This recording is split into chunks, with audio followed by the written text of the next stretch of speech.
Hello everyone, আসসালামু আলাইকুম। আজকে চলে আসলাম কৃষি প্রশিক্ষণ ইনস্টিটিউট নোয়াখালীতে। তো ক্যাম্পাসের সমস্ত কিছু আপনাদের সাথে শেয়ার করব। সুন্দর একটা প্রকৃতি আজকে উপভোগ করব। আসলে এখানে ওরকম বিস্তারিত বলতে তেমন কিছু নাই, তবে সুন্দর একটা প্রকৃতি, সুন্দর একটা জায়গা, একদম নিরিবিলি। আপনি যদি একা সময় কাটাতে চান, আপনার একার জন্য বেস্ট একটা জায়গা। তো ক্যাম্পাসের সমস্ত কিছু আপনাদের কাছে শেয়ার করি। এই প্রতিষ্ঠানটি সংক্ষেপে আসলে এটিআই নোয়াখালী নামে পরিচিত। এটি বাংলাদেশের একটি গুরুত্বপূর্ণ সরকারি কৃষি ডিপ্লোমা প্রশিক্ষণ প্রতিষ্ঠান। যেহেতু এটি কৃষি একটি প্রতিষ্ঠান, সেই ক্ষেত্রে আপনি ন্যাচারাল একটা ভিউ পাবেন, এটাই স্বাভাবিক। এটার প্রতিষ্ঠাতা হয়তো 1947-42 এরকম আর কি। আমি যদি অবস্থান সম্পর্কে বলি, এটা চৌরাস্তা বেগমগঞ্জ নোয়াখালীতে অবস্থিত। আসলে চৌরাস্তা থেকে একটু সামনে আপনি রিক্সা দিয়ে যেতে পারবেন, 10 টাকা হয়তো বা নিতে পারে।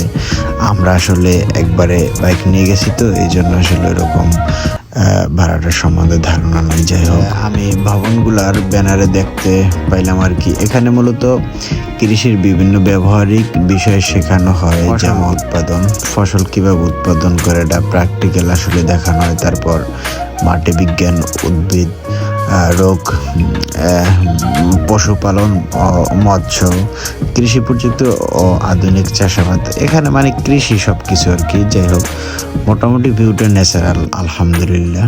ক্যাম্পাসের কয়েকটা ভাইয়ের সাথে মিশে যতটুকু আসলে জানতে পারলাম, ওরা আসলে ভিডিওতে আসতে চায় না। আমি যতটুকু জানলাম আসলে এখানের সুবিধা সম্পর্কে, ক্যাম্পাসের যে সুবিধাগুলো আছে এর মধ্যে হলো একাধিক একাডেমি ভবন আছে, প্রশাসনিক ভবন তো আছে, আবার 2টা ল্যাবও আছে, লাইব্রেরি, অডিটোরিয়াম, খেলার মাঠ এবং পাশাপাশি অনেক বড় একটা পুকুরও আছে, ছাত্রাবাস, হোস্টেল, মসজিদ ও সেফ কোয়ার্টার, মোটামুটি সব আছে। ফুলের বাগান তো পাশাপাশি ফ্রি করে আপনাদের দেখানোর জন্য আমি আলাদা করে ফুলের বাগানটার ভিডিওগুলো করলাম। ফুলের বাগানগুলি আপনাদের কাছে কীরকম লেগেছে কমেন্ট করে অবশ্যই জানাবেন।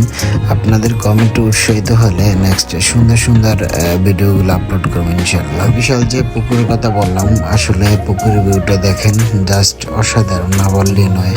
এখানে নিরিবিলি সময় কাটানোর জন্য জাস্ট অসাধারণ একটা জায়গা। আপনি এখানে একটা বিকাল কাটাতে পারেন চাইলে। আমি এখানে সামনের দিকটা মোটামুটি দেখার পরে পাশ দিয়ে আসলে খেলার মাঠটা দেখার জন্য একটু পিছনের সাইডে আসলাম। তো খেলার মাঠটা তো খুব অসাধারণ, অনেক স্পেস নিয়ে আসলে তৈরি, মোটামুটি ভালো লেগেছে। খুব সুন্দর একটা জায়গা নিরিবিলি, তবে এখানের বাতাসটা একদম শীতল, পরাণ জুড়ে যাওয়ার মতো একটা বাতাস।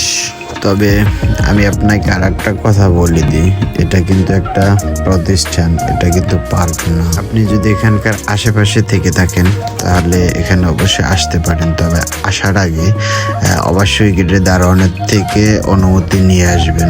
যেহেতু এটা একটা ক্যাম্পাস, সেই ক্ষেত্রে আপনার অনুমতি নেওয়াটাই গুরুত্বপূর্ণ একটা বিষয়। সুন্দর একটা বিকেল উপভোগ করলাম, সাথে আপনাদেরকে ভিউটা শেয়ার করলাম। আপনাদের যদি ভিউটা ভালো লাগে অবশ্যই কমেন্ট করে জানাবেন এবং নতুন ভিডিও পেতে আমার চ্যানেলটি সাবস্ক্রাইব করে রাখবেন। সবাই ভালো থাকেন, সুস্থ থাকেন। আজকের জন্য এখানেই বিদায় নিলাম। আল্লাহ হাফেজ।